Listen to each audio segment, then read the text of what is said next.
Today, I wanted to have a conversation about domestic violence in the pursuit of fame and fortune. Oftentimes, we hear about cases of domestic violence in everyday life, but we seldom, if ever, hear about its impact on those in sports and entertainment. The recent video released that purportedly and or allegedly depicts Sean Combs Diddy and Cassandra Casey Ventura at a hotel in which it appears that she is the subject of domestic violence has sparked a lot of outrage and communication through social media on different levels. One being the video is from 2016. I state purportedly because even the LA Police Department and Office of the District Attorney has not yet identified whether or not it is an accurate depiction of the acts that transpired. Moreover, whether or not it is in fact definitely an unedited version of what transpired between what appeared to be Sean Combs and what appears to be a woman, where the video doesn't actually depict her as Casey. Nevertheless, I posted a response to that video, and I will reiterate some of the things I said, and I maintain. See, to me, victimization works both ways. What the video does not tell us is if, in fact, it were Sean Combs and Miss Ventura or any other purported victim. What the video does not entail is what happened inside the hotel room. For the social media generation, who you just have to show them snippets and they immediately respond to and address, oftentimes with such vigorously defense of matters in which they don't have all the facts for, oftentimes inaccurately, they don't ask the questions necessary that include but are not limited to, is this the total video? Was this video edited? And what, if any, has transpired in the hotel room that caused her or this woman to leave the hotel room in a rush with a phone that belonged to the hotel? By doing so, this person leaves the hotel that purportedly appears to be Mr. Combs and a towel wrapped around him. So one might presume, based on that assertion, along with some of the information provided by CNN in their commentary of what they interpreted the video to be, in comparison to what she asserted in a lawsuit now settled without any liability or culpability on the part of Mr. Combs, that he was in the shower and she wanted to leave and he dragged her back into the room. Well, let's look at that. If a woman is inside of a hotel room and she is fully clothed and a man is taking a shower, it would clearly appear to me, if you're familiar with most hotel suites, that a person who is fully clothed would have clear access to a door to be able to leave. But the question would beg is, why would you bring the phone with you? By taking the hotel phone with you, it would suggest that possibly someone did something to a person in a hotel room and thereby was preventing that individual from having access to calling the front desk and or calling for help. Would that person have been the individual who took the phone and left and would otherwise not have use for that phone? We don't know. Would that person have done like Regina King did in the movie on Christmas Day with Chris Brown, wherein you strike an individual taking a shower and you put some baby oil on the floor for them to slide? Or would it depict the movie that was played by Taraji Henson, directed and written by Tyler Perry, in which you take a radio and throw it into a shower while a man is taking a shower? We don't know what happened in that hotel room because that is not depicted on the video. We only know the snippets of what we saw. Therefore, we do not know if an individual believed that he is acting in self-defense for an act that may have transpired, or whether or not this person was in fact being the aggressor. But what most of us saw could otherwise be depicted as an act of domestic violence. So, people are stating she's a victim. I am not here to determine victimization technically as it applies to her, but I don't give her the definition of victim at all. See, I look at domestic violence through a different lens. I am a woman, a proud Black woman, identify and live as a proud Black woman, and I know that as Black women in America, we represent the largest sector of victims of domestic violence, statistically speaking, relying on police data, FBI reports, urban corridors around this country. That is not to imply that our white women and other women, Latina included, have not also been victims of domestic violence. But I know that in our state of victimization, we often are dealt with differently. That includes, but is not limited to, we are more likely than not, when we report domestic violence, particularly post O.J. Simpson and Nicole Brown, to also be dragged into court, wherein our victimization becomes a subject of criminalization. But I'm not stupid either. See, I also recognize that there are many women that know beforehand what they sign up for. And that includes, but is not limited to, the likes of Casey Ventura. So when mainstream media, print and data, and digital, along with social media, immediately suggest that, well, she was only 19 years old and he's 20 plus years older than her, then I ask that most powerful question. Didn't she do math? Doesn't she also know that she's 20 years younger? What was it to her advantage or disadvantage that would otherwise have allowed her to enter into a relationship at 19 with a man 20 years older than her? Could it have been the desire for her to enter into the industry, to become a singer and then an actress, for which, with all due respect, she's not the most talented at all, especially wherein you look at who she would have been up against during that time and what level of talent was out there when she entered into this space of R&B music. Need I say anything more than Rihanna, Beyonce, Destiny's Child, etc., etc. Wherein you compare her talent or lack thereof to theirs, it speaks for itself. So when people start asserting that he somehow took something from her that otherwise did not belong to him, or that he has somehow caused her harm, without victim blaming, as it were, I hold her and her family accountable and responsible for this outcome. There are many women who want to be on the front line and or fight for Title IX as it pertains to sports in America. We want to be equal to our men. We want to be on the front line in the military. We want to enforce Title IX as it pertains to women in sports. We want to have what our men have. We want to be firemen, policemen. We want the same rights that men have. We want to be treated equal as men. That is until it's time for divorce. That is until it's time for issues of custody and child support. And that is until such time that one is asked to evaluate a video that depicts a few moments in time, but doesn't tell us what happened all the time. So, as women, we must be equally accountable and responsible for the actions and the decisions that we make. And that includes, but is not limited to, how we conduct ourselves in relationships wherein someone's been in our ear and or in our face and or provided us with enough documentation and evidence that the persons to whom we are going to meet has in fact a history of domestic violence. But many of us will assume it's not going to happen to me. Diddy is 20 years older than Casey. But guess what? Their scenarios are not limited to just entertainment.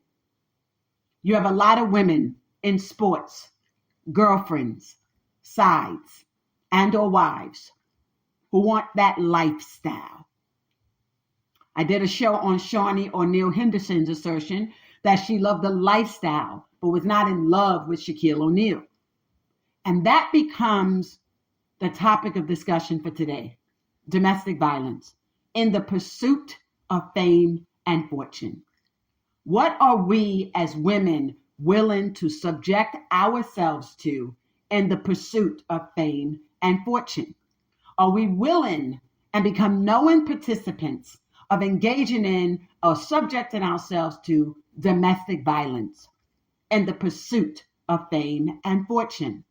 And in this space and in other areas of my personal and professional life, I've had the opportunity and the privilege to speak with, interact with, and advocate with many victims of domestic violence, many victims who are women who are subject to violence too. And there appears to be a commonality, a common denominator, if you will, and a commonality that we need to focus on. The common denominator for many of this is the fame and the fortune. That drives a lot of women to make decisions that those of us on the outside looking in, whose life is different, whose mindset is different, whose upbringing is different, and who ourselves have tried to pursue a different path in life, would be otherwise willing to accept. Again, this is not about victim blaming, but it is indeed about accountability, responsibility, understanding victimization and criminalization, sensationalization and personalization.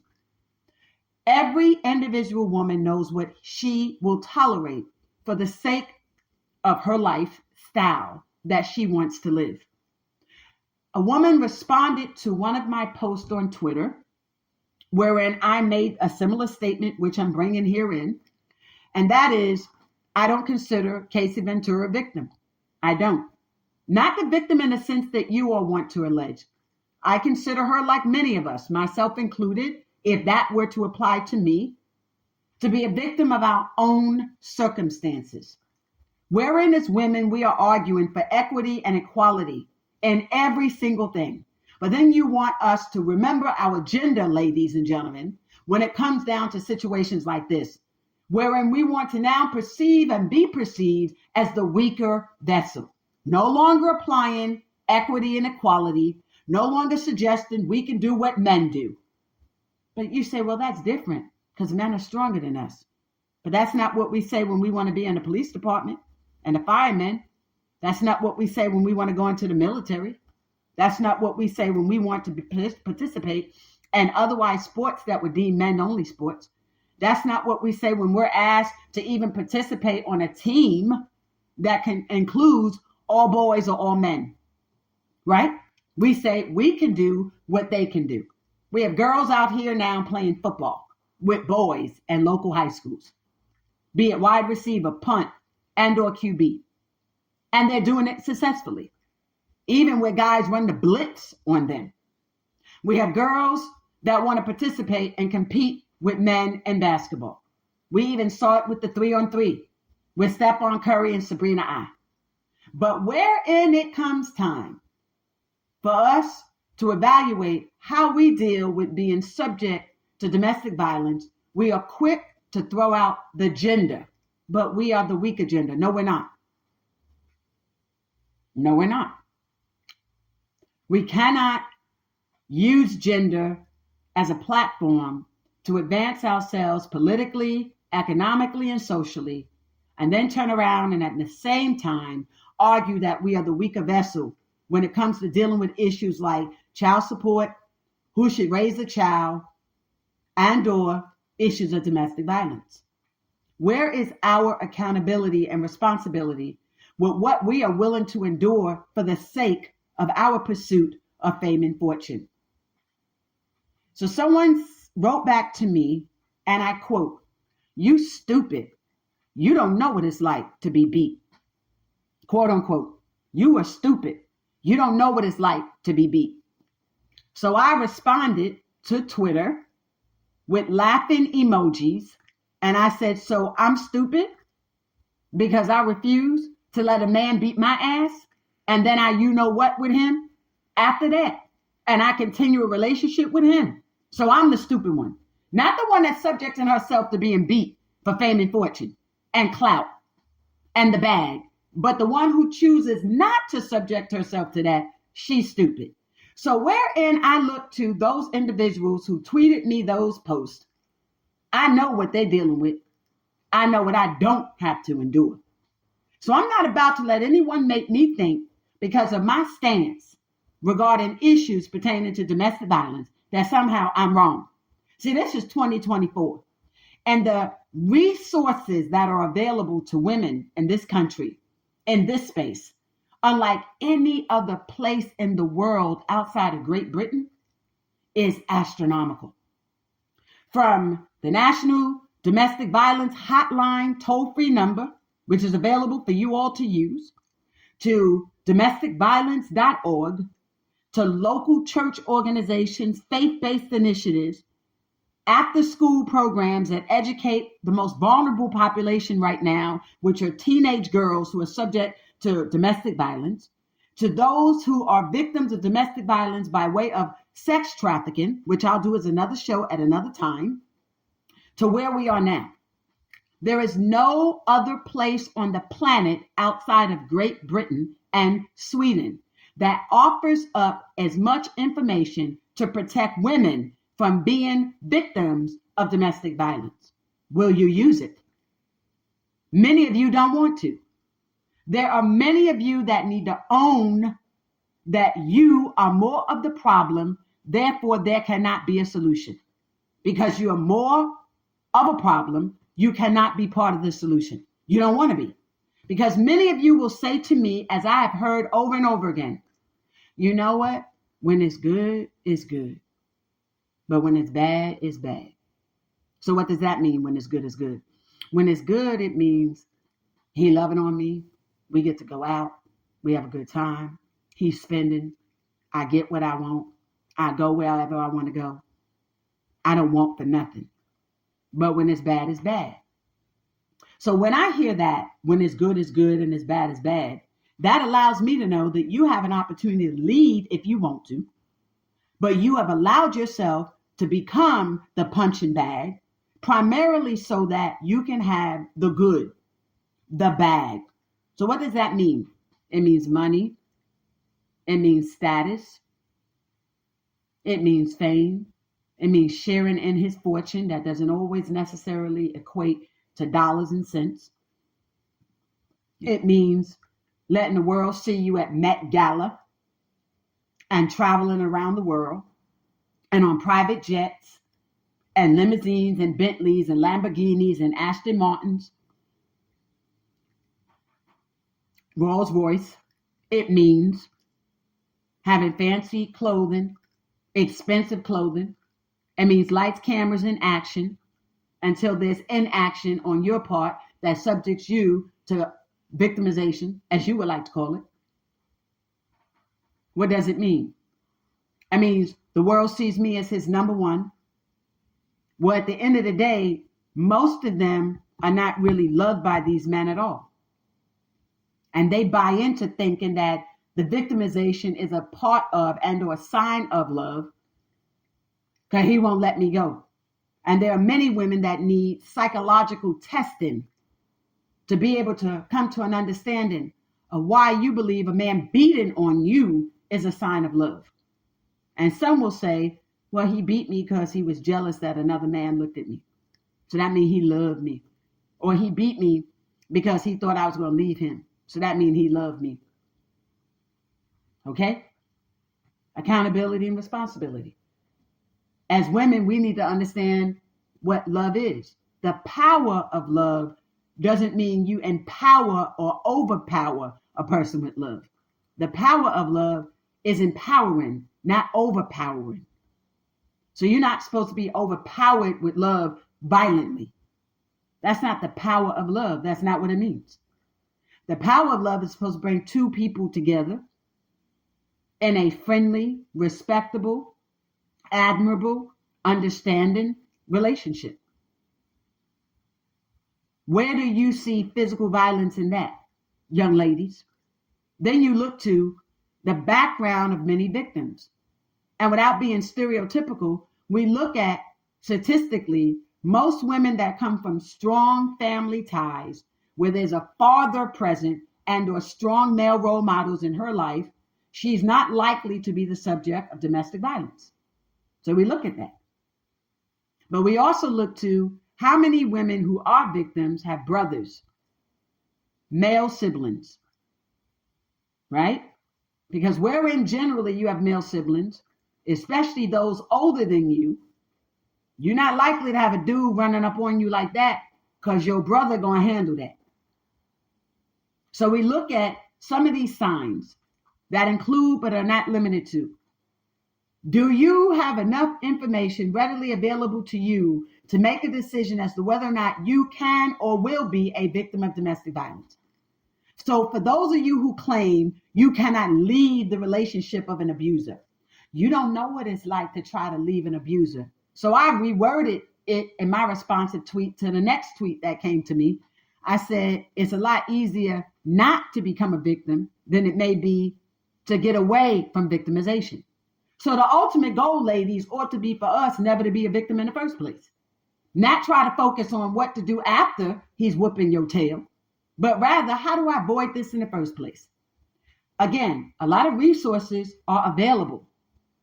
Domesticviolence.org, the National Domestic Violence Hotline, Interfaith Church. There's a lot of resources out here, notwithstanding books. Simply go to a search engine, any search engine you want, and type in domestic violence prevention. Do your homework. But you don't want that. You want to live in excuses, denial, and justification. You all want to use our police, who are there to protect, serve, and respect like they're your personal bodyguards. So you can stay home and enjoy the luxury of life when it's good is good and when it's bad is bad. That's not what our tax dollars are supposed to be used for. So there becomes a fine line between criminalization and victimization. At what point in time do we criminalize it? But before we can say that, let's deal with this. Are you willing, victims, if that's what you want to be called, to understand the signs of domestic violence before it happens, to avoid the victimization? Is he speaking loud to you? Is he disrespecting you? Is he becoming overburdened? Is he isolating you from family and friends? Is he controlling? Is he aggressive? Is he jealous? Is he telling you what to wear, when to wear it, and how to wear it? Has he even attempted to give you a curfew? Is he attempting to determine and or judge who you can befriend and or who should befriend you? Has he pushed or shoved you? Does he have his fingers in your face? Does he snatch you up? All of these are things that transpire before that first smack or that first punch. They're things that lead up to that. So are you willing to understand the signs for those of you who are not yet victims?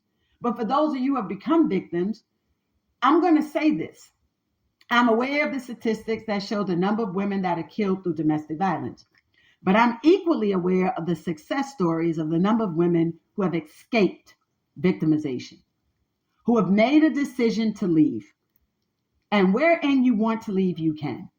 But some of you, in your own way, choose to rely on the worst case scenarios because you want to, because you don't want to leave. Because when it's good, it's good. And when it's bad, it's bad. Right?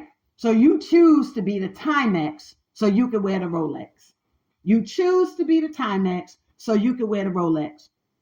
Timex used to have a commercial that you took the Timex, you threw it into the pool, it hit the bottom of the pool, and it said Timex. Takes a licking and keep on ticking. That's what some of you prefer. You prefer to be the Timex so you can wear the Rolex or Felipe or whatever other brand you choose to wear. You want that Birkin bag, among other things. I get it. I understand it. You don't want to work for it for yourself. Right? So you are willing to subject yourself to the sensationalization of the victimization. And the sensationalization is this. If I leave him, he's going to kill me. There are a few that have died attempting to leave their abusers. But you know what happens? What if you planned on leaving after that first incident? The likelihood of him attempting to kill you at that point in time is slim to none. There are a lot of women around the globe that have been victims of domestic violence that have safely moved on and beyond. Do you want the help? Some of you tend to think that they're going to grow out of it. It's going to get better with time. It doesn't for a lot of people. You have senior citizens who've been with their women for 40, 50 years and they take their hand and put it inside of a socket of the toaster and then press that toaster down to burn them. Will take their hand and or their face and lay it on top of the iron on the stove to burn their face, to throw lye in their face, to still smack them, beat them, and mistreat them. To suggest now in 2024 that you fear leaving oftentimes becomes part of your own victimization and sensationalization. Each one of us have to engage in personalization for what matters to us. So you have to personalize your escape. So wherein you have a situation like a Casey, there's no children, you're not married, you don't even live with this man. What becomes your excuse for constantly returning? Especially wherein we know that Casey was still dating other people, Ryan Lewis being one of them. Yeah, I said it. So obviously you had an escape plan, still trying to do acting. In fact, she had a love scene, if you will, in one of the movies that she did, right? The gentleman that used to appear on 106 in Park. They did a movie together. So if you have time while you dating Diddy to still be able to have that type of action going on the screen and off, and you not residing with Diddy 24/7, 365, and more often than not, we're also living in two different states, with him most of the time at that time being on the East Coast, not the West Coast, then relocated and purchasing a property on the West Coast. At what point in time between 2005 and 2016 could she have said, I'm going to let him stay right where he is? You say, well, he came to her house and he said, and she said, and they said. Okay, you have a doorman. Did he have to let him in? Your door is locked from the inside. He don't have access to get in, but you let him in. Ladies, stop living in excuses, denial, and justification. I see the same thing happening: baseball, basketball, NHL, NFL. I see the same thing even happening, we know, with the story with Tiger Woods and his first wife, right?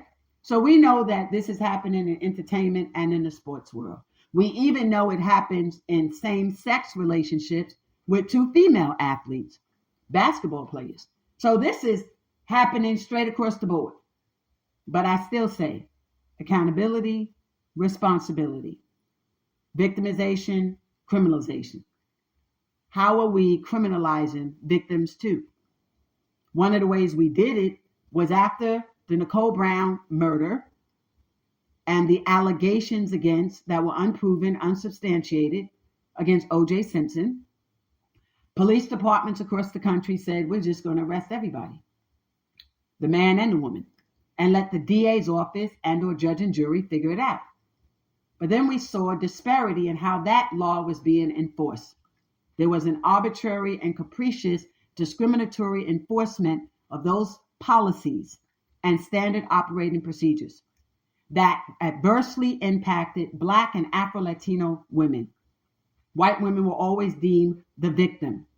So then you had a lot of Black and Afro-Latino women saying, listen, we're not even going to bother calling because we're going to get arrested too. And they didn't want to be arrested, understood. So that became the problem. And here lies the answer.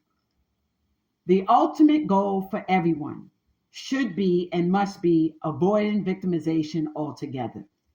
Learning and knowing the signs. And then once you learn and know the signs, act accordingly. Don't hand me this BS that, oh, I love him, so I don't want to leave. Because generally, you see the signs well before you have time to fall in love. But wherein you think you are in love and wherein you think his abusive behavior is a sign of love, then you need counseling. And that's one of the reasons why they bring in both the men and the women now. And they order for her to get some form of mental health evaluation, therapy, counseling, and the same be true for the man.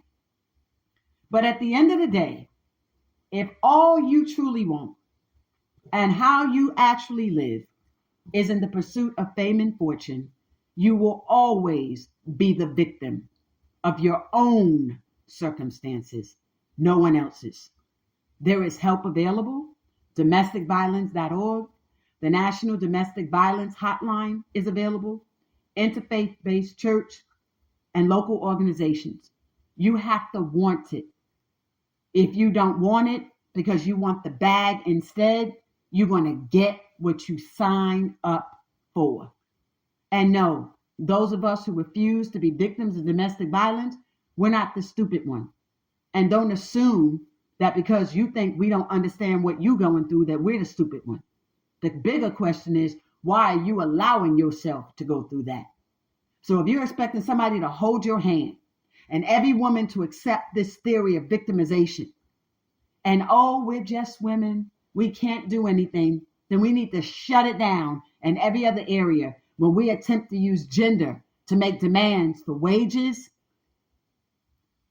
frontline, Title IX, and everything else in between those lines. Thank you for joining me today on Field to Rim. This is Lisa Hanpton. Love is selflessly authentic. Having all money, power, talent, opportunities now. _